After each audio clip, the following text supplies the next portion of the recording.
हम सब जीव जितने भी मनुष्य रूप में इस दुनिया में हैं, सब स्वतंत्र रूप में हैं, कर्म करने का अधिकार, लेकिन भगवान फिर भी हम सब पर करुणा करते हुए गुरुजनों को, सिद्ध जनों को, ऋषि जनों को, संत जनों को, अवतारी पुरुषों को, आप्त पुरुषों को, अनेक अनेक रूपों में सिद्धों को, संतों को, ऋषियों को, ज्ञानियों को, ध्यानियों को, तपस्वियों को, योगियों को, पीर फकीरों को, अनेक अनेक रूप में भगवान सबके अंदर अपनी भक्ति प्रकट करते हैं, ज्ञान प्रकट करते हैं कि जिससे किसी न किसी रूप में उनके माध्यम से दूसरों का बुझा हुआ दिया जल सके।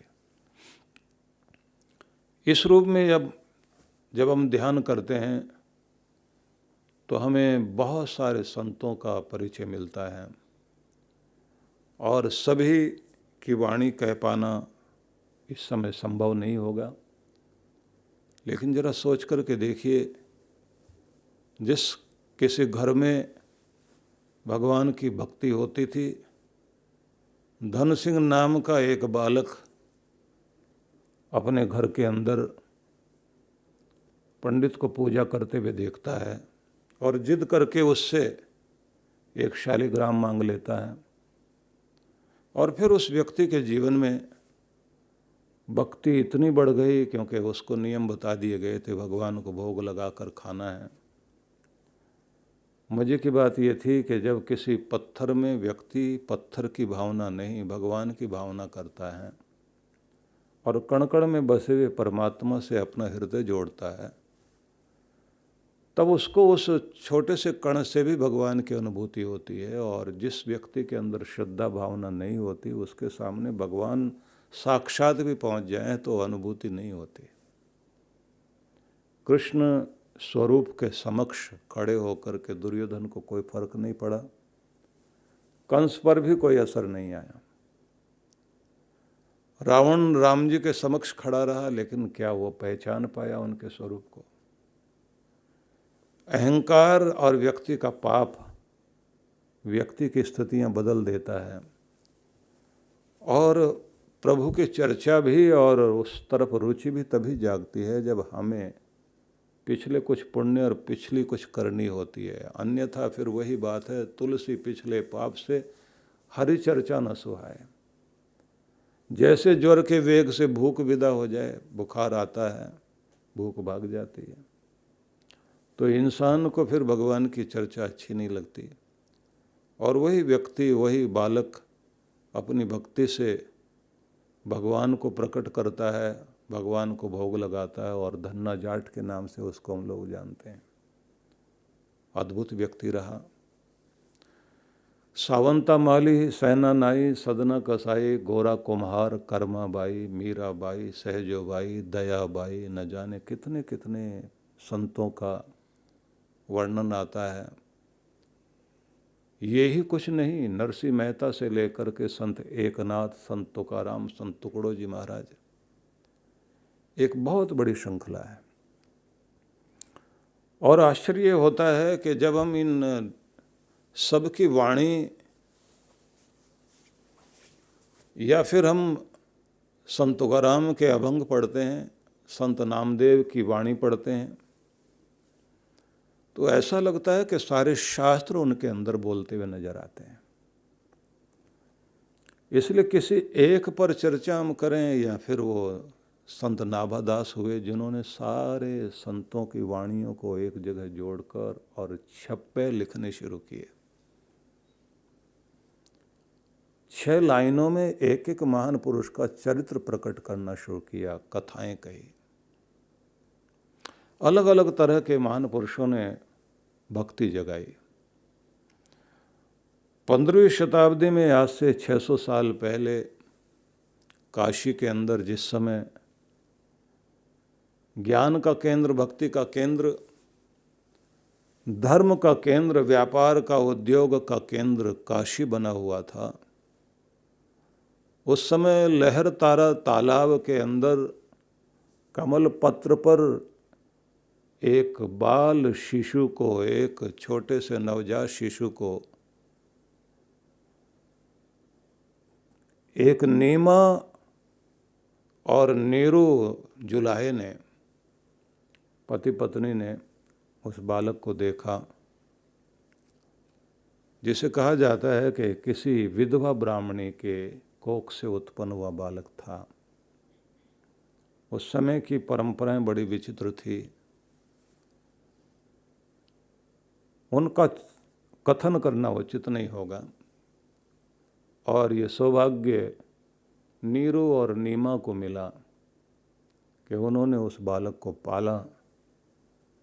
टूटी सी झोंपड़ी में भारत की धर्म, संस्कृति और भाग्य को जगाने वाला व्यक्ति कबीर के नाम से प्रसिद्ध हुआ। लहर तारा तालाब अभी भी है, आधे भाग में अभी भी हम लोग देखते हैं कि कमल हैं, लेकिन आधे भाग में कबीर मठ बना हुआ है। वहाँ पर आप जाकर देखें तो कमल का आकार बनाया गया, उसमें सोए हुए एक नवजात को दिखाया गया कि कबीर प्रकट हुए तो उनका जो स्वरूप, गरीबदास ने उनके शिष्य परंपरा में हुए, उन्होंने जो कहा, गगन मंडल से उतरे सतगुरु संत कबीर, जलज माही पौड़न किए सब पीरन के पीर। उनकी महिमा का वर्णन किया। उस समय का उद्योग बहुत कुछ काशी से चलता था। पढ़ने वाले लोग जो है दूर दूर देशों से भी आते थे, पूरे भारतवर्ष के लोग आते थे, अनेक अनेक भाषाएं। इसलिए कबीर की वाणी में भी हम लोग ये देखते हैं कि उसमें पूरे भारत की भाषाओं का कुछ न कुछ रूप दिखाई देता है। हालांकि इन साधुओं की भाषा सदुक्खड़ी भाषा कही जाती है। अद्भुत बात ये रही कि उन्होंने उस समय अपने जो संदेश कहे, क्योंकि महान पुरुषों के संदेश देने की एक अपनी शैली होती है। एक शैली होती है विधि की और एक शैली होती है निषेध की। विधि की शैली वो होती है कि जिसमें ये बताया जाए कि तुम्हें ऐसे करना है। निषेध की शैली का नियम होता है जिसमें ये कहा जाता है ये नहीं करना है। कबीर ने निषेध वाली शैली को पकड़ लिया, क्योंकि उस समय उस धर्म भूमि में जैसे उन्होंने देखा कि यज्ञ भी है, योग भी है, साधन भक्ति सब चल रहे हैं, लेकिन सब चीज़ों में बाह्याचार तो बहुत है, आडंबर है और भक्ति नहीं दिखाई देती। इसलिए विरोध भी किया उन्होंने कि तुम्हारा योग भी तब सफल होगा जब उसमें भक्ति होगी, तुम्हारा यज्ञ भी तब सफल होगा जब उसमें भक्ति और भाव तो दिखाई दे। तुम्हारे पूजा कर्मकांड भगवान के सामने जाकर खड़े होते हो तो उसमें अगर भक्ति नहीं है तो फिर तुम जो पूज रहे हो, उन्होंने अपने शब्द में कह दिया, पाथर पूजे हरि मिले मैं पूजूं पहाड़। इससे तो चाकी भली पीस खाए संसार। अब उसका भाव ही ये था कि अगर भगवान के श्री विग्रह के सम्मुख खड़े होकर तुम्हें सिर्फ वो पत्थर दिखाई देता है और उसके अंदर भगवान की अनुभूति नहीं होती, तो फिर तुम पत्थर खुद भी बने हुए हो और पत्थर को ही पूज रहे हो। कमाल की बात यह है कि जब आदमी खड़ा होता है भगवान की पूजा करने के लिए, तो उस समय तो कभी वो ड्रेस देखेगा, वस्त्र आभूषण सब देखेगा, मंदिर की बनावट देखेगा, बाह्य आकार देखेगा, कौन से पत्थर से मूर्ति बनी, संगमरमर से चमक रही है, ये सब देखेगा। बाह्य आकार देखते देखते वो प्रस्तर वाले रूप तक ही रहता है, लेकिन जब कुछ मांगना होता है उस समय वो पत्थर वाला रूप नहीं देखता। उस समय तो कहता तू सच में भगवान दे। अब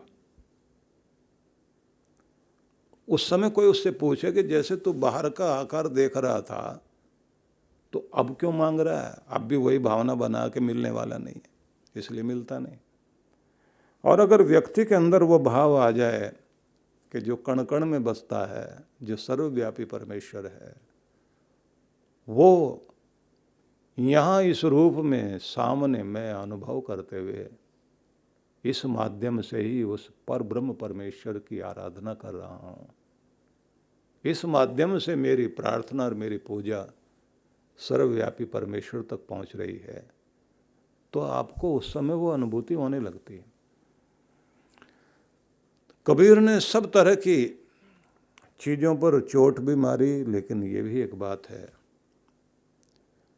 उन्होंने विधान वाली चीज़ भी कुछ कही, लेकिन वो भी इस तरह की कि तू ऊंचा ऊंचा बोल करके आराधना करता है, कंकर पत्थर जोड़ के मस्जिद ली बनाए, तापर मुल्ला बांग दे बहरा हुआ खुदाए। क्योंकि जिस घर में ये पले थे वो मुस्लिम परिवार था, और जिन गुरु से इन्होंने दीक्षा ली और वो भी अपनी विधि से, वो स्वामी रामानंद जिनके 12 प्रमुख शिष्य हुए। उन 12 प्रमुख शिष्यों में सारे ही बहुत अद्भुत उनके शिष्य हुए, और रामानंद की अंत प्रज्ञा को, उनके अंतर ज्ञान को पूरी दुनिया तक पहुंचाने के लिए उन लोगों ने कार्य किया। तो कबीर साहब ने उस समय जो भी 200 सालों से उस समय जो है तुर्क राज चल रहा था, सामंत लोग थे, पठान लोग थे, छोटे छोटे लोग, उन लोगों ने छोटे छोटे भाग में अपना साम्राज्य बना रखा था। कठोरताएं बहुत थी उस समय, कुछ बोलना आसान बात नहीं थी। इन्होंने हिंदू मुसलमान दोनों के लिए बहुत कठोरता से बोला, और बोला तो यहाँ तक कह दिया, चींटी के पग पायल बाजे तो भी साहब सुनता रहे। कि तू इतना ऊंचा खड़े होकर के बोल रहा है भगवान को, ऊंची जगह खड़ा होकर, और जोर जोर से बोलता है। जो भगवान चींटी के पाँव में अगर कोई पाजेब भी होगी, घुंघरू बंधे होंगे और वो बज रहे होंगे, कितनी छोटी सी चींटी, कितनी छोटी सी उसकी पाजेब, और कितनी धीमी उसकी आवाज़ होगी। जो उसको भी सुन लेता है तो तेरे हृदय की सुनेगा, तेरे बाहर बोलने की बात को नहीं सुनने वाला। इसलिए बाहर बोलने से कभी भी भगवान तक वाणी नहीं जाती। दिल बोले तुम्हारा भगवान तक पहुँचेगा। बहुत अलग अलग तरह से उन्होंने कहा, और अपनी वाणी में स्वयं उन्होंने ये कहा कि काशी में हम प्रकट भये रामानंद चिताए। काशी में जन्म लिया लेकिन जगाया है स्वामी रामानंद जी महाराज ने। क्योंकि सारे लोग जो है मोह निद्रा में सोए सोए जिंदगी गुजार देते हैं, और मोह निद्रा ये है कि व्यक्ति को अपना परिवार, अपने परिवार की आसक्ति और संसार का लगाव इतना बड़ा, दोस्त और दुश्मनों का भी लगाव होता है। दुश्मन को आदमी कहता छोड़ूंगा नहीं इसको, मतलब इसको चोट पहुंचाऊंगा, और उसको दिल तक जमा के रखता है। सब जगह व्यक्ति का भाव बना रहता है।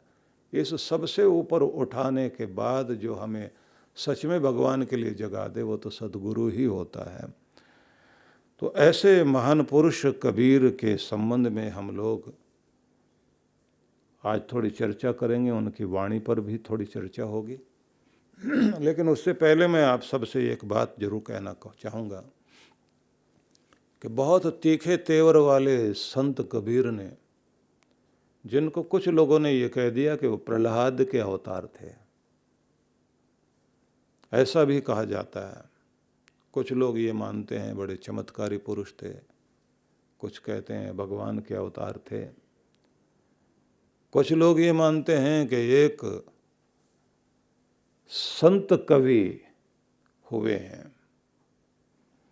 कुछ लोगों ने माना कि कबीर जो है वो सुधारक थे।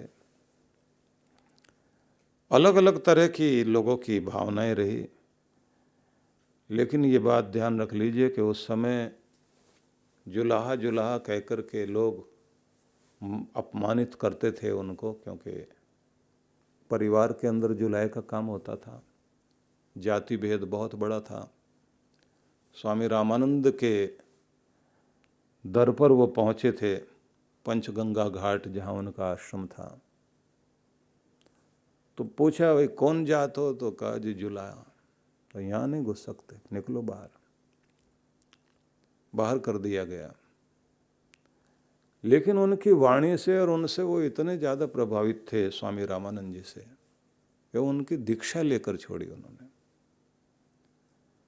पंचगंगा घाट पर जहाँ स्नान करने के लिए स्वामी रामानंद जी महाराज जाया करते थे, प्रभात में 3-4 बजे का समय रहा होगा, सीढ़ियों पर लेटे लेटे कबीर के वक्ष पर पांव पड़ा उनका, सीढ़ी पर लेटे हुए थे कबीर।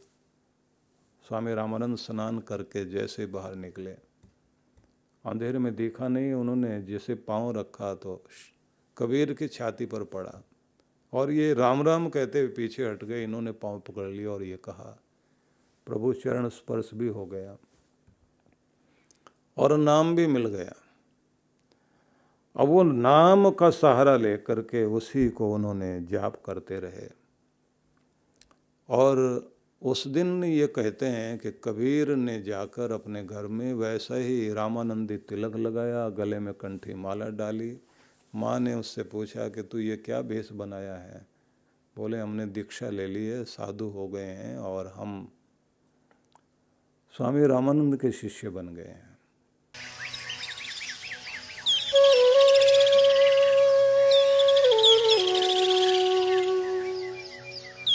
भारतीय संस्कृति यज्ञ की संस्कृति है और इस संस्कृति में सब कुछ प्राप्त करने के लिए यज्ञ करने का विधान माना गया है।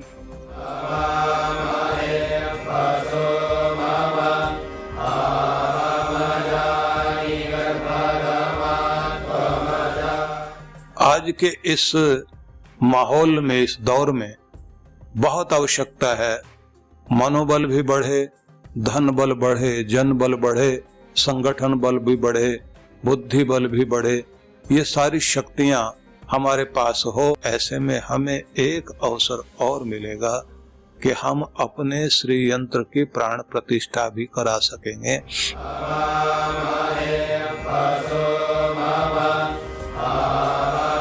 कहा गया है स्वर्ग कामो यजेत, स्वर्ग के कामना वाले व्यक्ति को यजन करना चाहिए। और यज्ञो वै विष्णु, भगवान का रूप ही यज्ञ है।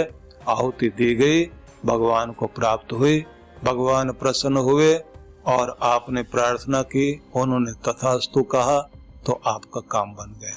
तो सभी के लिए बहुत बहुत मंगल कामनाएं। आमंत्रण स्वीकार कीजिए और आप पधारिए।